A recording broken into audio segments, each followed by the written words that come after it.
நம்ம இன்றைக்கி ஒரு பச்சை பலாச்சக்கை குட்டியாக கட் பண்ணி வச்சுருக்கு. அதுக்கு விதையும் எடுத்து வச்சுருக்கேன். இதில் கொஞ்சமாக தண்ணி விட்டு ஒரு 3 விசில் வேக விட்டுறலாம்.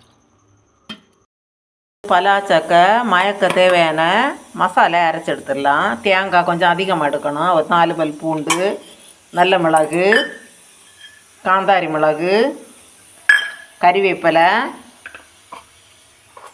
ஒரு 1/2 ஸ்பூன் மஞ்சள் தூள், இவ்வளோ போட்டு நல்லா குறன்னு அரைச்சி எடுத்துகிட்டு வந்துடலாம். பலாச்சக்கை நல்லா வெந்தாச்சு. இதில் அரைச்சி வச்ச மசாலையும் இதில் போட்டுடலாம். தேவையான உப்பும் போட்டு அடுப்பில் வச்சு கொதிக்க விட்டுடலாம். லைட்டாக கொதி வந்ததும் இறக்கி கிழங்கு மயக்கின மாதிரி மயக்கணும்.